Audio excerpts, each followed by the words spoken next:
poucas palavras.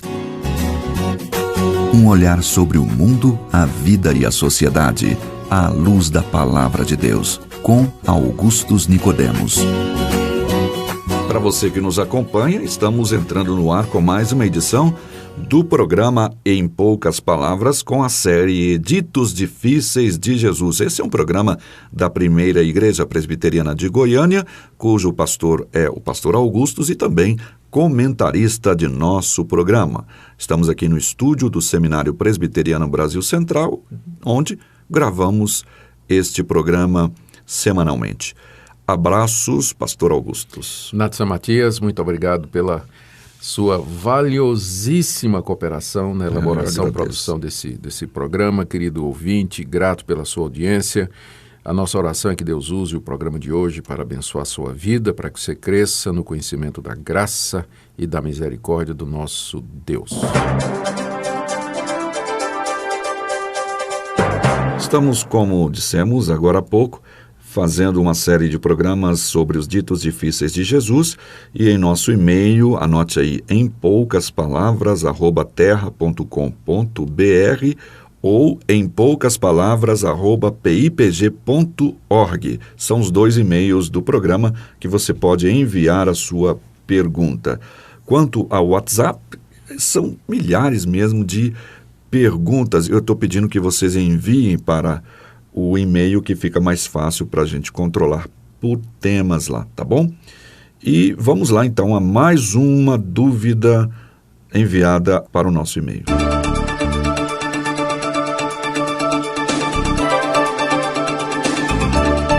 Olá, pastor, eu sou Marclan de Jesus Santos, de Betim, Minas Gerais, Primeira Igreja Batista, e ele colocou em letras garrafais.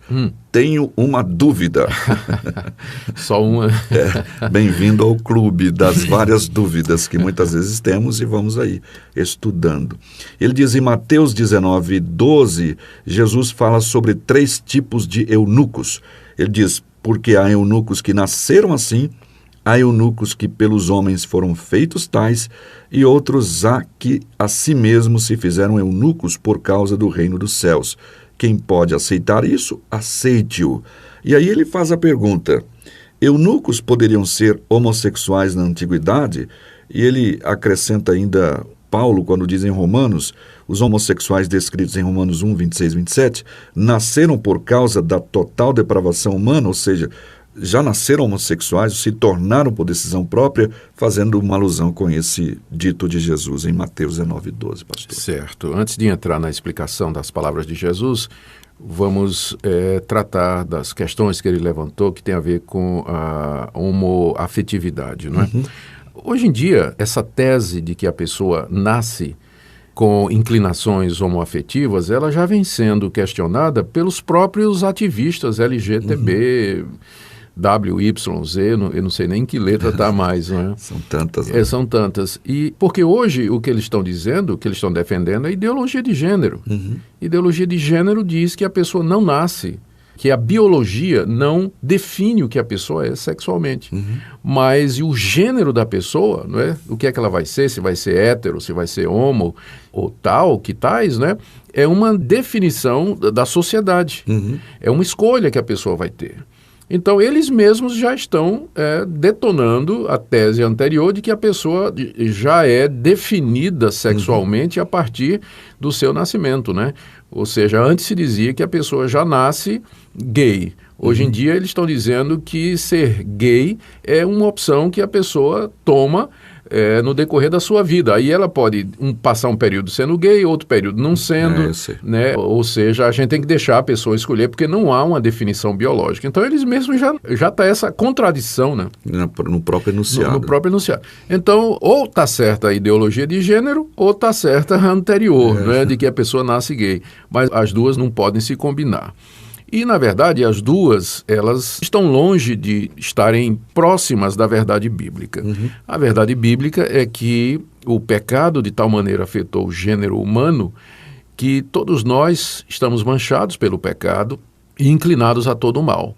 E uma das manifestações do pecado e da corrupção do nosso coração na área sexual é exatamente esse abandono da ordem natural das coisas, não é? Homem com mulher e mulher com homem, e a adoção desse relacionamento que é contrário à natureza, né? Homem com homem e mulher com mulher. Paulo fala muito bem disso em Romanos capítulo 1. Então, não é verdade que a pessoa nasce determinada biologicamente a ser homossexual, a pessoa nasce ou homem ou nasce mulher. E também não é verdade que gênero é uma coisa que você vai definir socialmente, porque isso seria ignorar a biologia, não é? A maneira como nós fomos nascidos, né? A determinação biológica que há em nós. Bom, mas isso foi apenas a guisa de explicação, né? Porque foi levantada essa contextualização. Né? E agora nós vamos voltar para o texto, né? A pergunta é a respeito dos eunucos, né? Se aqueles eunucos mencionados por Jesus em Mateus 19, no verso 12, eles se referem aos homossexuais da antiguidade. Bom, o eunuco era um oficial de algum rei que era encarregado dos negócios do rei e não poucas vezes de cuidar do harém do rei.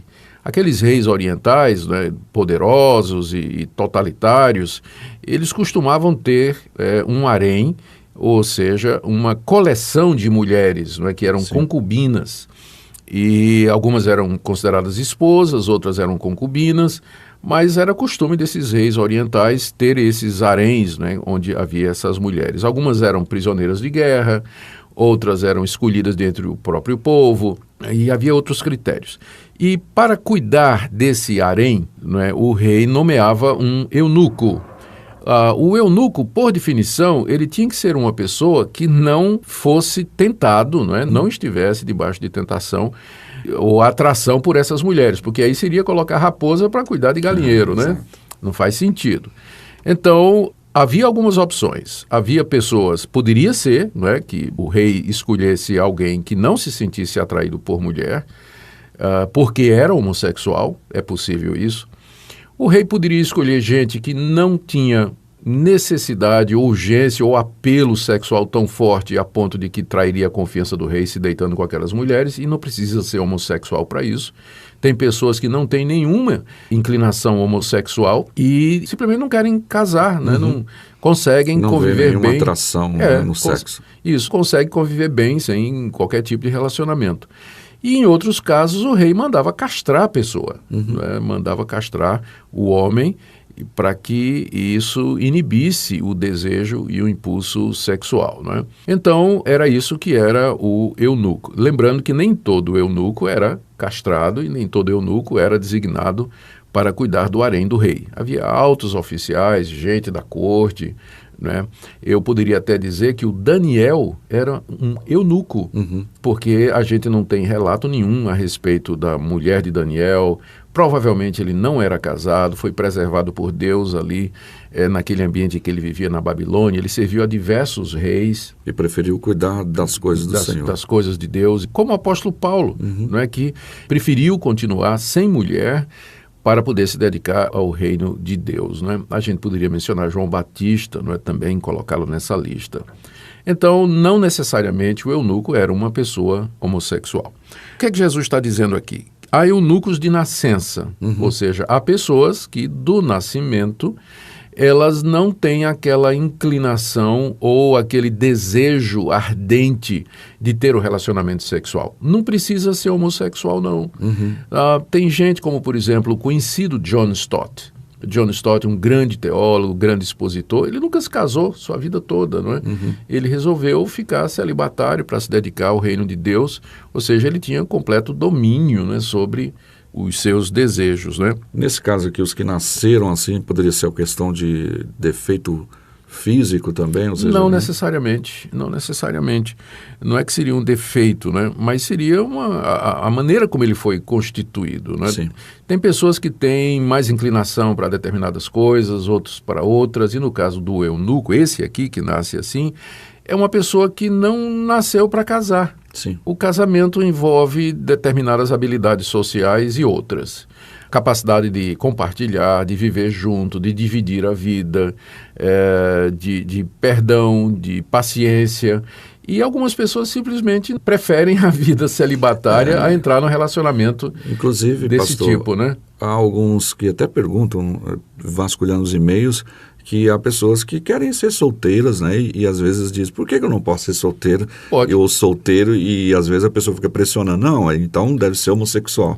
Se não quer um relacionamento heterossexual, então é porque é homossexual, né? Pois é, para mim esse é um dos equívocos que é cometido hoje e que traz grandes prejuízos. Embora o casamento seja uma regra geral, isso não significa que ele é para todos. O próprio Jesus diz aqui, não é, nessa passagem, de que há pessoas que se fizeram eunucos por causa do reino dos céus, optaram pelo celibato. Agora, não é só ficar sozinho e solteiro, é ficar solteiro e puro, sem pular cerca, sem dar uma escapadinha. Só não gosto de casamento, mas eu gosto de sexo. Pois é. Então, é solteiro e casto, né? E puro. Então, essa opção é perfeitamente válida dentro da palavra de Deus. O ouvinte pode depois ler aí 1 Coríntios capítulo 7, onde o apóstolo Paulo fala a respeito